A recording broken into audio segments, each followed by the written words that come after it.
조국 법무장관 후보의 기자회견이 지난 뒤 근저 한국 언론, 한국 기자 질문 수준이란 말이 회자되고 있습니다. 저 역시 기자회견을 보면서 안타까움과 답답함을 금할 수 없었습니다. 다른 기자가 했던 질문을 몇 번씩이나 되풀이하고 시중에 떠돌아다니는 말들을 전하는 수준의 질문만 이어지니 실제로는 10시간을 했다고는 하지만 TV를 30분만 들여다보면 전체 내용을 다 알 수 있는 수준입니다. 그동안 조국 후보와 관련해서 무려 30만 건의 기사가 쏟아졌다고 합니다. 그 30만 건의 보도 가운데 조국 후보를 한 방에 보낼 만한 그런 보도가 없었다는 것이 과연 무엇을 의미하는 것이겠습니까? 장관직을 수행하지 못할 만큼의 결정적인 위법이 없었거나 아니면 30만 건에 이르는 보도가 다 거짓이라는 것 아니겠습니까? 물론 진실은 그 어느 사이에 있을지도 모르고 검찰에서 수사를 한다고 하니 곧 밝혀질 것입니다. 그러나 장관 후보자일 뿐인 한 사람을 향한 검증이라고 하기에는 도저히 믿기 어려운 그 살기 어린 보도들을 과연 후보 검증이라는 차원에서 이해할 수가 있습니까? 본질적으로는 정치의 문제일 수밖에 없는 문제들을 왜 언론이나 기자들이 칼춤을 추고 있습니까?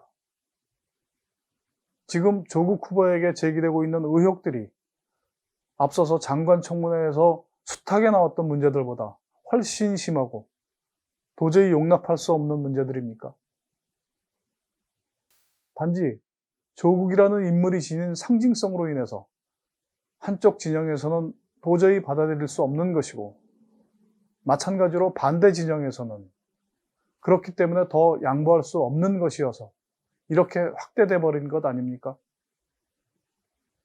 그렇다면 언론에서 시시비비를 정확히 가리고 문제의 본질을 독자들에게 알리려는 노력을 해야 하는 것이 그들이 늘상 이야기하는 공정함이라는 것입니다.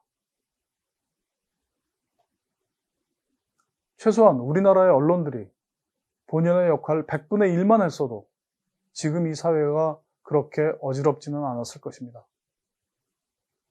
언론사나 기자들 할 것 없이 치부와 출세에 눈멀어서 펜을 구부러뜨리고 뱀의 혓바닥을 놀렸던 더러운 기억에서 아직 깨어나지 못했습니다. 천황폐하 만세 부르던 조선일보 같은 신문들이 프랑스 같은 나라였으면 살아날 수가 있었을까요? 신문사 경영진은 물론이고 그 기사를 썼던 기자도 총살을 당했을 것입니다. 천황폐하 만세에서 박정희 만세로 전두환 만세, 박근혜 만세 하는 사이에 이 나라가 이 모양 된 것 아닙니까? 대대로 만세를 외쳤던 그들이 이 사회를 좌지우지하는 기득권이 되었고 그들의 눈과 귀를 거스르는 사람들에게는 혹독한 비판의 잣대를 들이대서 그런 사람들의 씨를 말려버리려는 것 아니겠습니까? 이것이 조국 사태의 본질 아닙니까? 그런가 하면 또 다른 기득권이 되어버린 속칭 386도 이번 사태의 본질에서 결코 자유롭지 않을 것입니다. 저 역시 그들과 비슷한 시기에 비슷한 모습으로 살아왔습니다만 돌아보면 그렇게도 깨려고 했던 기득권과 차별의 강고함을 지금 그들이 그대로 갖고 있는 것은 아닌지 반성할 일입니다. 한때의 운동권 경력은 지금 훈장이 아닙니다. 누구는 국회의원이 되고 판검사가 되고 고위 관료가 되고 누구는 교수가 되었을 것입니다.